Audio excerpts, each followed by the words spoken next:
आज की ऑनलाइन कक्षा में बीए प्रथम वर्ष के सभी विद्यार्थियों का हार्दिक स्वागत।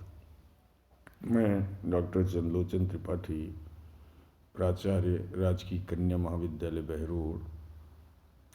आज मैं कबीर की एक साखी की व्याख्या करने की कोशिश करूंगा। जैसा कि आप सबको मालूम है, बीए प्रथम वर्ष सामान्य हिंदी के पाठ्यक्रम में सम्मिलित कबीर की कविताओं का व्याख्या क्रम जारी है। उसी को आगे बढ़ाते हुए आज हम उनकी व्याख्या साखी का पाठ करना अभीष्ट समझता हूँ। आप उस साखी को देखें। पूत पियारो पिता को गौहन लागा धाई, लोभ मिठाई हाथ दे आपन गयो भुलाई। फिर से देखें। पूत पियारो पिता को गौहन लागा धाई, लोभ मिठाई हाथ दे आपन गयो भुलाई। व्याख्या की पद्धति के अनुसार इसके संदर्भ को देखें। संदर्भ कुछ इस तरह लिखा जा सकता है। निर्गुण भक्ति काव्यधारा के प्रतिनिधि कवि संत काव्य परंपरा में क्रांतिकारी संत के रूप में विख्यात भाषा के डिक्टेटर माने जाने वाले कबीर द्वारा रचित, संत कबीर द्वारा रचित ये साखी कबीर रचनावली में विरह को अंग शीर्षक साखियों से उद्धृत है।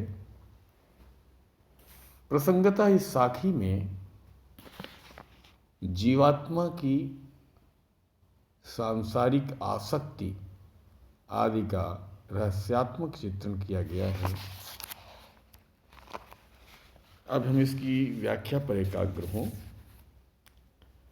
सामान्यतः इस साखी में, मुख्यतः इस साखी में जीवात्मा के ईश्वर प्रेम, उससे मिलन की उत्कट भावना तथा विरह जनित व्यथा का चित्रण इन विरह को अंग साखियों में मिलता है। यहाँ पर पिता और पुत्र के रूपक के निर्वाह के माध्यम से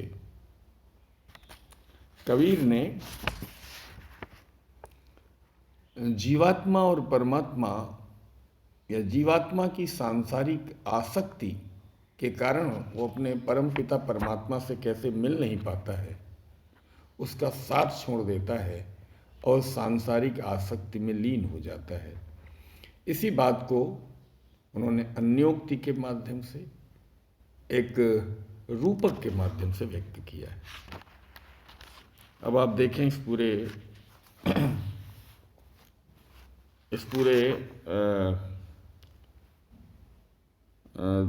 पूरी साखी को। पूत पियारो पिता को कठिन शब्दों में से देखें। गौहन लागा धाई, गौहन कहते हैं साथ को। कबीर कहना चाहते हैं, कबीरदास कहते हैं कि पूत पियारो पिता को, पिता को पुत्र अपना प्रिय लगता है, एक स्वाभाविक सी बात है। गौहन लागा धाई, इस कारण प्रिय पुत्र दौड़कर पिता के साथ हो लिया। अर्थात जो पिता है, ये है परमात्मा रूपी पिता, और जीवात्मा रूपी पुत्र, परमात्मा रूपी पिता और जीवात्मा रूपी पुत्र। तो परमात्मा पिता का प्रिय पुत्र जीवात्मा, कबीर कहते हैं कि सांसारिक आसक्ति को छोड़कर परमात्मा रूपी पिता के साथ लग जाओ। गौहन माने साथ, क्योंकि अभी तक तुम इस संसार में लोभ मिठाई हाथ दे, पिता ने जो तुम्हें संसार के मोह माया रूपी मोह मिठाई हाथ में दे दी, तुम उसी आसक्ति में लीन हो गए। यानी पिता ने तुम्हें ऐसी लोभ मिठाई हाथ दे, ऐसी लोभ रूपी मिठाई, सांसारिक आसक्ति से जुड़ी ऐसी लोभ रूपी मिठाई दे दी कि तुमने अपने परम पिता परमात्मा का साथ छोड़ दिया। और क्या हुआ? आपन गयो भुलाई, और अपने आप को भुला दिया। अपने आप में ही, सांसारिकता में, मोह माया में ही रत होकर अपने आप को ही भूल गए, और परिणामतः पिता का जो साथ था वो छूट गया। कबीर यहाँ सचेत करना चाहते हैं, माया मोह में, लोभ रूपी मिठाई में फंस जाने के कारण पुत्र ने पिता का साथ छोड़ दिया है।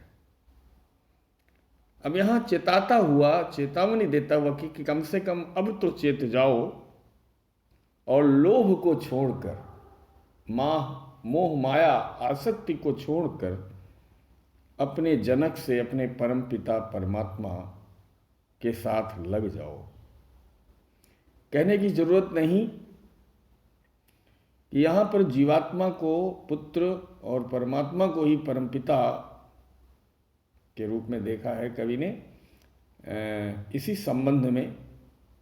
और जीवात्मा कैसे सांसारिक आसक्ति में रम जाती है, और सांसारिक आसक्ति में रहकर सांसारिक आसक्ति में रम जाने के कारण ही परमात्मा से उसका पुत्र रूपी जीवात्मा का साथ छूट जाता है।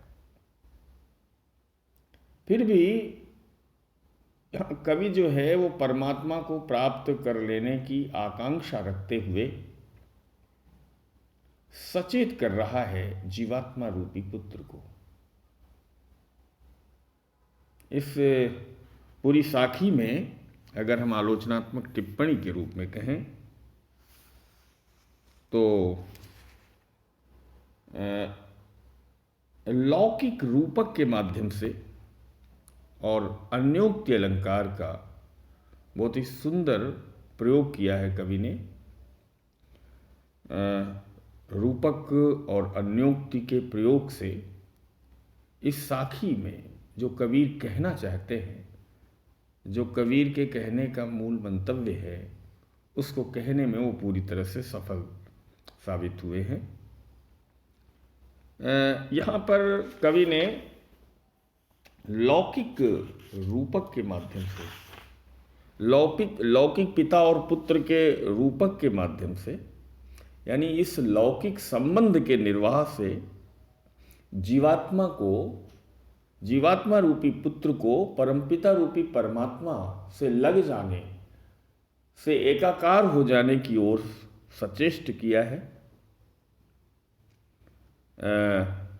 अनुप्रास, रूपक आदि अलंकारों के माध्यम से यहाँ पर कबीर ने अपने रहस्यवाद की व्यंजना की है। ये पूरी साखी कबीर इस बात की ओर भी इशारा करती है कि जीवात्मा अपने परमपिता परमात्मा को इसीलिए भूल जाता है क्योंकि वो सांसारिक आसक्ति रूपी मिठाई के लोभ में फंस जाता है। तो इस तरह से उन्होंने अन्योक्ति का बहुत ही सुंदर निदर्शन इस साखी में किया है। आलोचनात्मक टिप्पणी के रूप में कहा जाए तो पूरी साखी कबीर की भाषा के समर्थ, भाषा के डिक्टेटर वाली बात को, कि वो वाणी के, भाषा के डिक्टेटर हैं, इस बात को भी पूरी तरह प्रमाणित करती है। मैं समझता हूँ कि ये साखी, इस तरह की विरह की दूसरी साखी हम अगले क्रम में पढ़ेंगे और कबीर को और अधिक बेहतर ढंग से समझने का प्रयास यूं ही करते रहेंगे। आज आप सब ने इस व्याख्यान को पूरे धैर्य और मनोयोग के साथ सुना, इस सब के लिए बहुत बहुत धन्यवाद।